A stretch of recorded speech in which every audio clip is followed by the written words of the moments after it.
is my cue. All right. Okay, so I'll go. Okay, guys. So we're excited today to have Todd. Let me introduce you to Todd. Todd is an author, father, public school founder, small-scale farmer, wilderness educator, and Mennonite minister for Watershed discipleship. He has been engaged in education reform and social change movements for 20 years and has spent more than 1,000 nights outdoors. He and his wife, Peg, started an... That's an interesting fact. It is. I'm jealous, actually. I read that. I was like, wow. So Todd and his wife, Peg, started an outward bound public school, engaging the head, heart, and hands in adventurous education. With his allies in New Mexico, Todd tries to practice an earth-honoring, people-dignifying, society-changing, despair-erasing Christianity. He's a founder of Tilt, a place-based incubator for intentional living in Taos, New Mexico. And he is also an author. His book, Rewilding the Way, Break Free to Follow an Untamed God, was published in 2015. So go out and get a copy and let's support Todd and let's hear what he has to tell us today. All right. Good morning.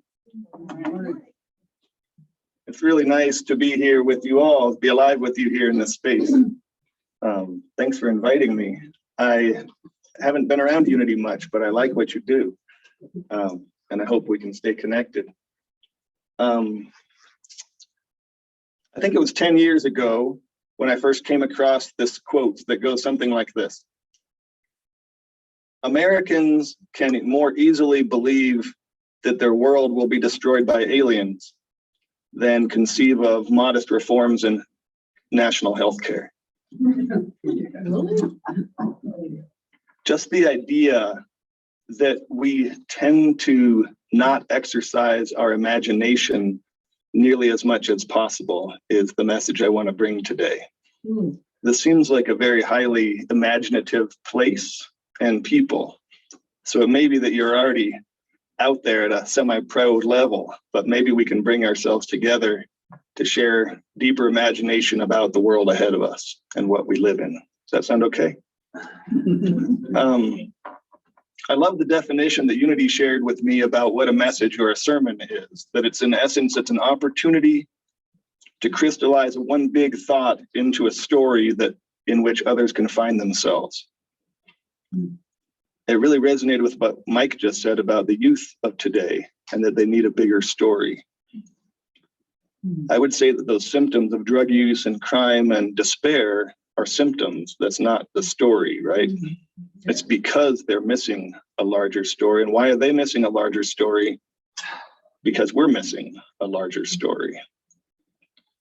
It seems that this place has a lot of desire for unitive consciousness and high vibe, which is what many of us seek, but often it's hard to find collective stories, collective catalysts for action. In the Old Testament, it talked about, the prophets said that without vision, the people perish. Does that resonate with you? Does that resonate with today? This idea of a lack of coherent and transformative and positive vision. We find ourselves living in a fragmented world, don't we? You think so much about an anxious future or about what's happening politically or what's happening environmentally, it can really feel like we don't have a coherent vision. I know I need one to save my life. So this is a little bit of a show and tell about some of my stories, trying to get to a larger story and daring to believe that imagination actually creates reality. How does that fit with you?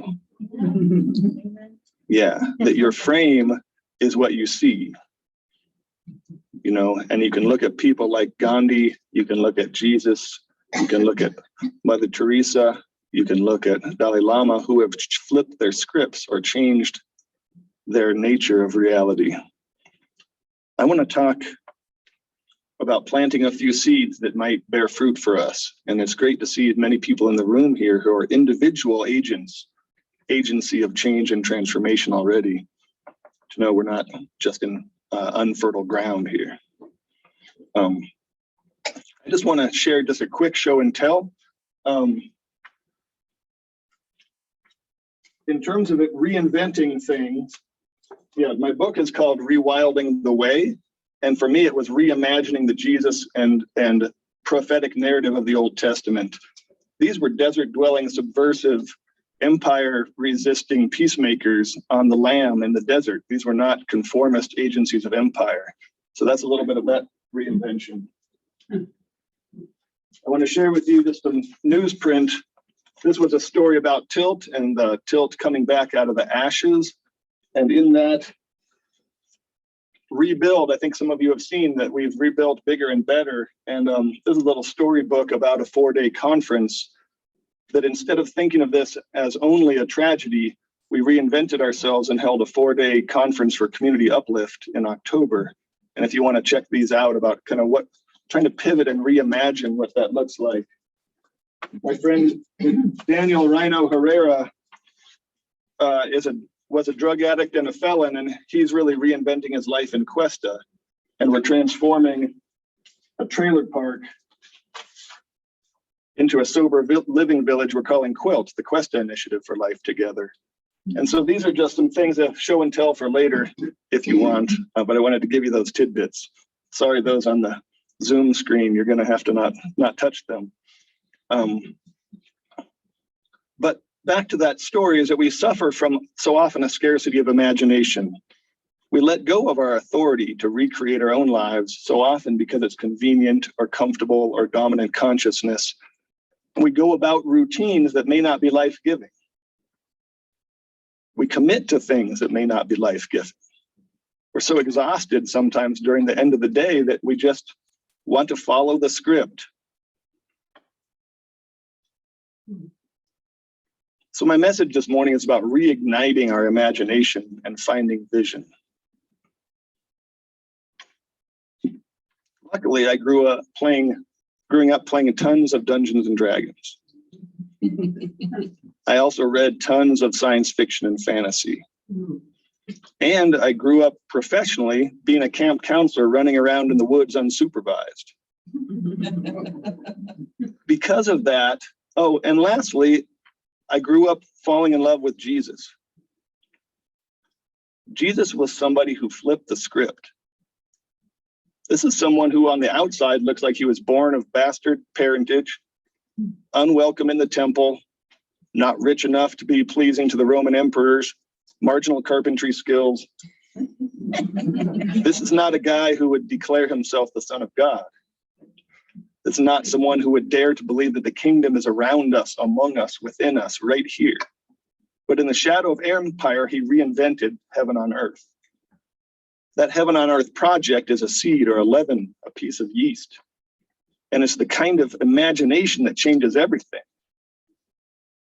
And so luckily, because I had that pedigree of not only imagining worlds, but being encouraged to make them as a world builder. When you play Dungeons and Dragons and you're the dungeon master, you create worlds.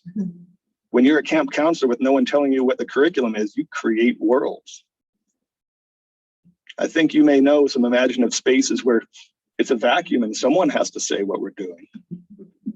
But writing books, writing plays, we sometimes forget that our own lives are narratives within a larger novel. Why don't we be the main character? What good fantasy book ever had anything but a bunch of downtrodden, ill-equipped people gathered together to meet some huge challenge? And usually something outside comes to help. There is an aid.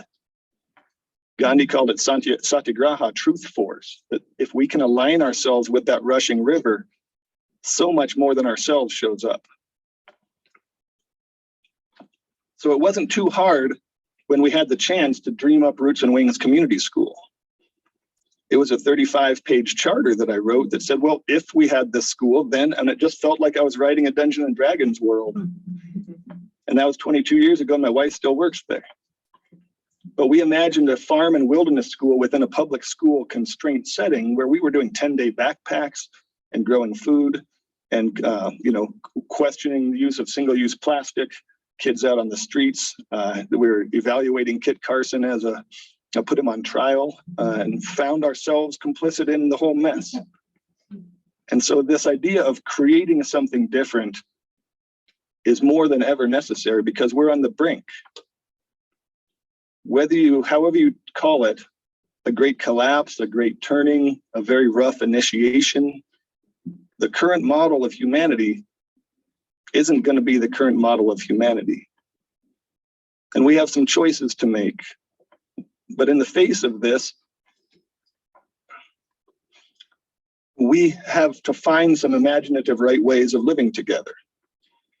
The one I want to workshop with you that I want to tell you about that has come up right here, homegrown, indigenous to our place, is what we call the Watershed Way.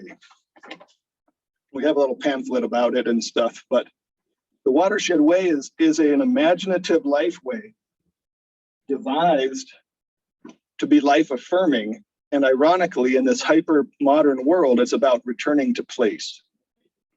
And so I'm going to give you a little bit of an overview of what this is, knowing that this has been around for about 5 years with just a handful of us operating out of it. But it may be a path that saves my life, saves your life, and you're more than welcome to wade into it with us. The idea that we of the Watershed Way are not satisfied with the narratives of the time. And first you have to ask yourself, do you want to defect? Because if you do, there's work to be done. Most of us are complicit completely in a narrative that we either passively agree with or maybe wholeheartedly do. But for us, we're not satisfied with a hypermobile, always open, never resting, all-consuming, ecocidal, ultra-frenzied pitch of modern life. We want to learn how to live closer with the earth, closer to natural rhythms, and perhaps closer to the way Creator actually intended us to live. We want to be inspired by the ancient indigenous Pueblo cultures that have grown up here and taught us for thousands of years, by the land-based Hispanic agricultural tradition we're surrounded by here in northern New Mexico, by the season-based Jewish calendar, and by the ecocentric perspectives of Celtic Christianity. So we're finding something that blends together 4 great traditions and probably more as we learn to live in season and in place. Because we want to find sacred ground amidst a larger consumer society that has become diseased, displaced, disconnected, and disinterested. And so I would argue or propose or cheerlead you to think that it's your turn to reinvent. And luckily, it's interesting that you all have chosen Parable of the Sower by Octavia Butler. Do any of you already know that book? Octavia Butler was an African-American sci-fi writer way before African-American sci-fi writers were cool. One of her successors, children and legacy, is Adrienne Maree Brown. Have you heard of her? For me, I love the fact that I bumped into Adrienne Maree Brown's writing because she had a similar sort of upbringing, and she says that community organizing is science fiction. And she learned from Octavia Butler about that. It's a way to imagine together a different future and walk into it.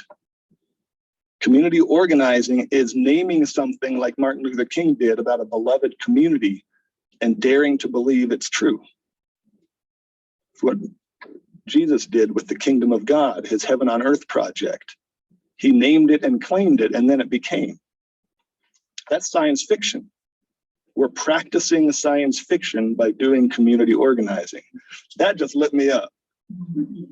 That made me on fire, and it gave validity to being an Imagineer. The idea of being an Imagineer is an incredible role. So here we are at this brink, and Adrienne Maree Brown says it's not only our right, but our responsibility to imagine a new world. The kids need it. We need it. Our ancestors have been asking for us to reimagine a new world. We've been living in old scripts that no longer serve us, about superiority over others, about extraction, about comfort and ease. We're done with that. That can't be our narrative. And so we need to realize that God, like many of you already know, is not an unchanging rock that so much of Protestant and Catholic tradition has said, but rather is an ever-changing river. That God is change. To embrace the unraveling rather than to hold rigidly against it is part of the new paradigm that Adrienne Maree Brown and myself are saying. To realize no Messiah from the clouds is coming, but rather we are the people we've been waiting for. And so these notions that there might be silver linings within our tragedies and opportunities within the disruptions has hit me hard since COVID, since the arson fire. But yeah, what I told you about the sharing of the show and tell, my friend has an aging trailer park with an abandoned video store in Cuesta, and we're calling that Quilt, the Cuesta Initiative for Life Together. What is an aging trailer park other than bad aesthetic tiny home village? Everyone worries about zoning and why we can't have infill housing. What is a trailer park other than infill housing? I think you all know the crisis of plastic that the world faces once China stopped any illusion of recycling. We've had plastic piling up on our shores in our towns. We started realizing that that was a space-age building material. We start daring to call it precious plastic. Plastic has muscle memory. It has great flexibility and tensile strength. We started building with it.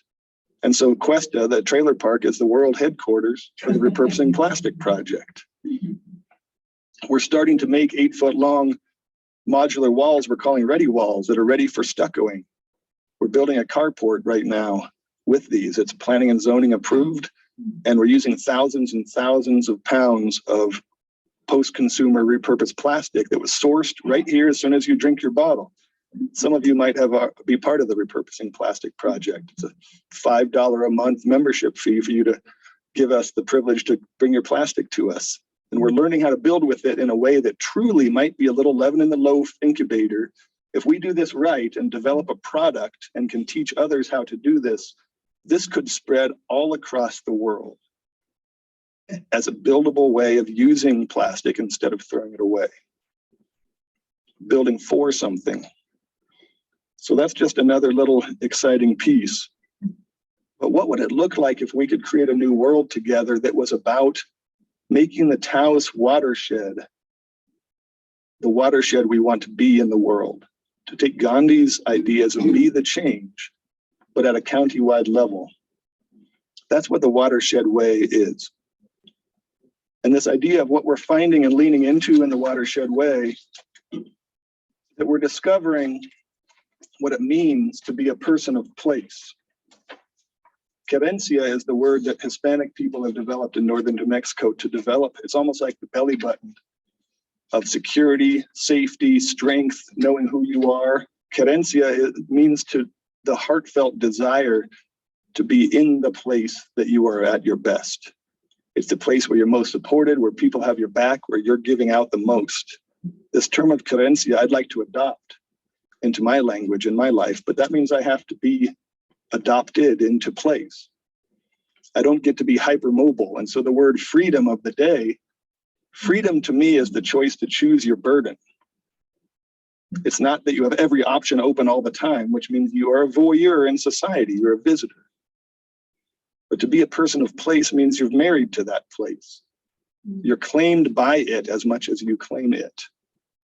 That's what Indigenous and Native people and those who were born here long ago have taught the rest of us. We have an opportunity to replace ourselves today through the Watershed Way.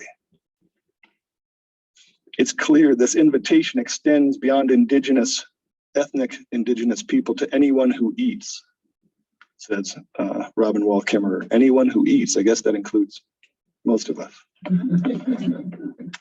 It means also the Watershed Way that we're connected as kin, that we're dreaming and scheming that the watershed is all my relations. It's not just me with my postage stamp of acreage that I get to say, look at this beautiful Taos Museum. I'm going to write letters home. I'm going to take a bunch of pictures.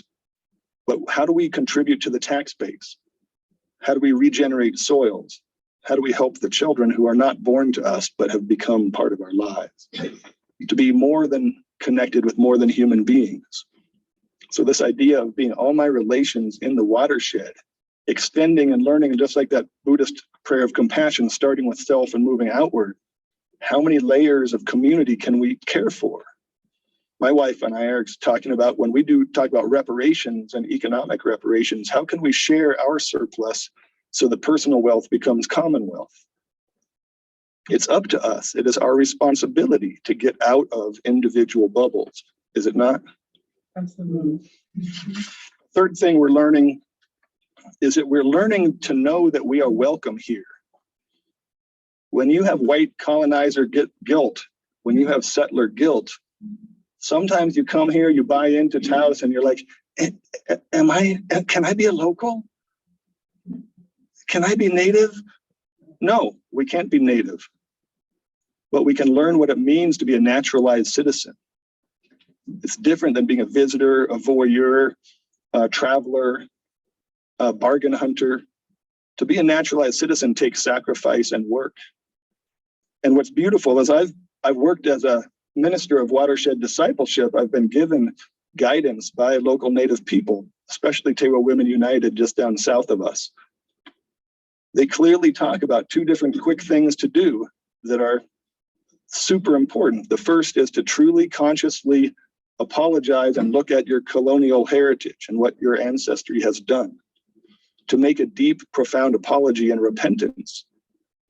And second, to embrace and honor Pueblo mannerisms, to honor Pueblo people who are still alive as well as their tradition before.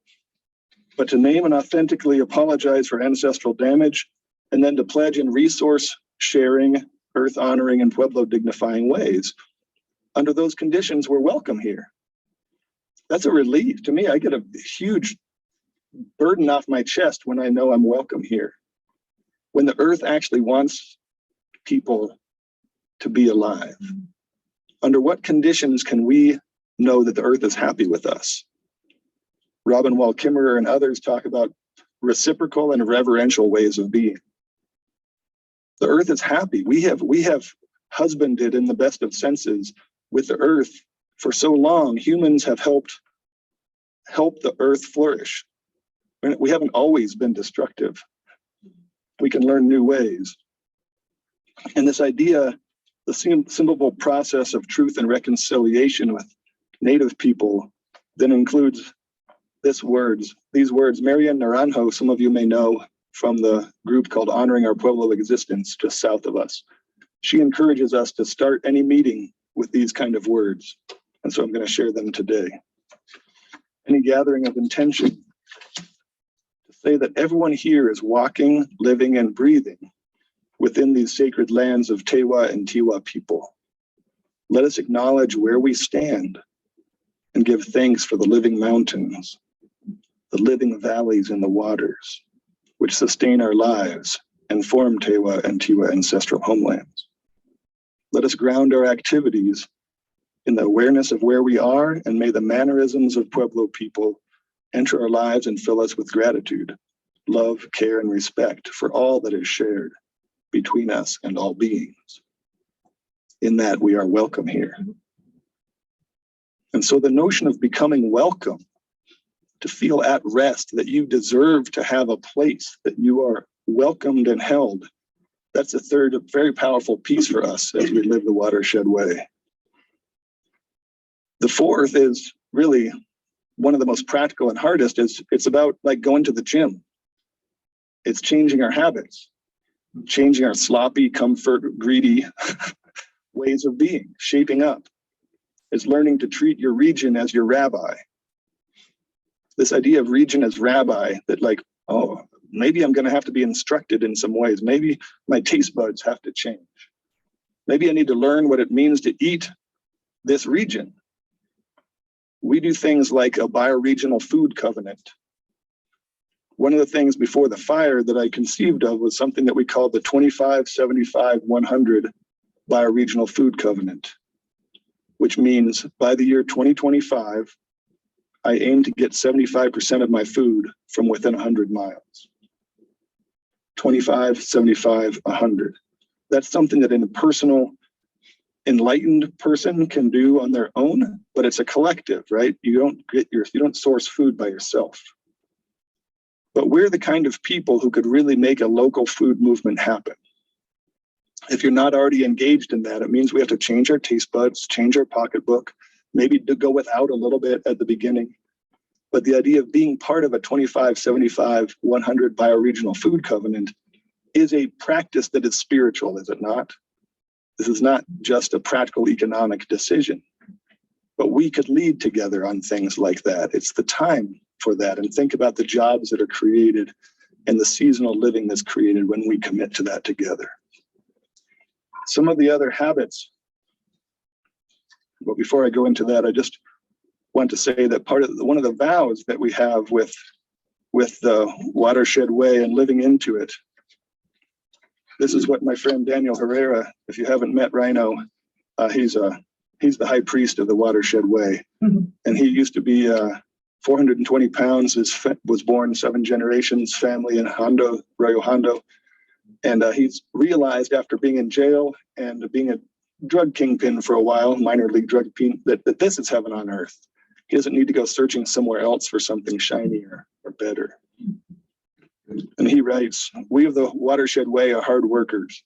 We're going to get to work building the community that we want our children and our grandchildren to grow up in. We will work for and delight in the kind of community that Creator wants us to have. And here's our vow, a community in which we all have enough, healthy local food on all of our plates, good water for all of us to drink, renewable energy for all of us to use, a safe roof over all of our heads, jobs with dignity, confidence in our hearts, and peace in the land." That's worth living your life for, isn't it? So one last part that we've learned about in the Watershed Way is that we need to live in the season. This weird displacement we have above nature, where we turn on the air conditioning and we turn on the heater and we modulate every single part of our life. And like Mike said, we don't even notice the sun is in because we've closed the shades because we have to be productive in our air-conditioned offices. We have purposely displaced ourselves from nature. To be in nature, in place, gives you rest. I've learned that learning the seasons gives me rest. It gives me peace. It gives me personally health to be different in the winter than in the summer. And then it celebrates each season for what it is. For us coming up, Candlemas is an ancient Catholic tradition that happens in early February, related to St. Bridget's Day, which is bringing back the light. And so the Candlemas is bringing back the light in February 3rd and 4th. That's how we call it the courage in the heart of winter. And it's a time in which we began to plant our first seeds. We plant tomato seeds, literally, ready for greenhouses. But we also plant seeds of thought, action, political revolution, social change. What are you being born for this year? What's being born inside of you? And so from the season of early February to mid-May, in the Celtic term is Imbolc, and it's the winter into spring. But then mid-May is San Ysidro Day. And I don't know if any of you have participated much in that with us, but San Ysidro we've adopted as the patron saint of the Watershed Way. And he's an ancient patron saint of farmers and of land and of the worker on the land. And we bless the water and the water blesses us up in El Salto. And we've done that now for a number of years, and we had a few hundred people last year. But that's when we recovenant in the Watershed Way, and we actually go into a cave and we light some candles and make an annual recovenant. We reinvent what it's like to live seasonally. And yes, we don't do this all the time, but we come to the river to be baptized and make an annual recovenant, because the Watershed Way is a social, spiritual covenant that one makes. And we intentionally think how we're going to live in the future that year together. And then spring is the time in which we do our outdoor planting, our building with earth, our projects together. But we want to be a band of a hand. We want to be people that know each other and do barn raisings and feasting together. And so this idea of winter into spring, spring into action, action into reflection, end of the October season and the Dia de los Muertos as a time to settle in again. I have found that to be life-giving. It's almost revolutionary in its resistance to cultural dominant thought, is it not, to actually be limited or to be seasonal? And so those things are 4 of our concepts with the Watershed Way, and that we're not satisfied with the dominant imagination. I want to include that it's sanity in an insane world. It's reclaiming your narrative for what works for you and your people, and it may give hope to future generations. I think if we don't get a bigger story together, I think, we're fragmented. There is no future for healthy humans. It's a rough initiation, but we're down for it. We know we have to change our habits and our minds, and we know that Creator is already with us and walking with us. We know that the earth is aching for us to be better and more joyful.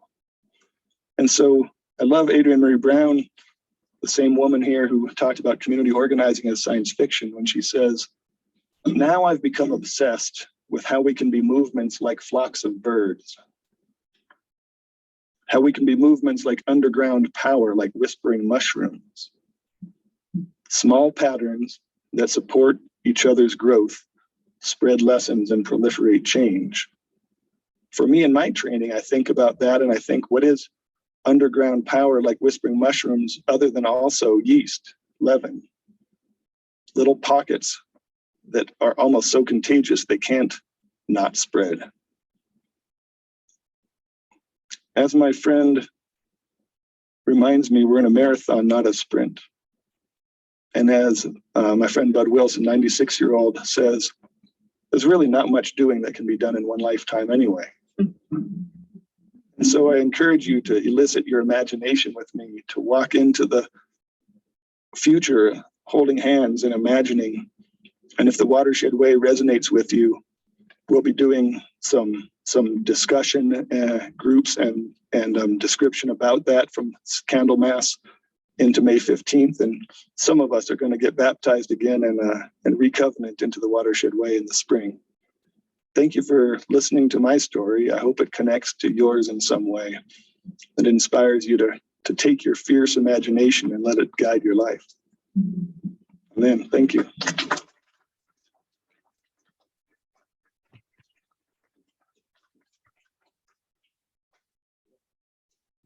Thank you, Todd. Beautiful.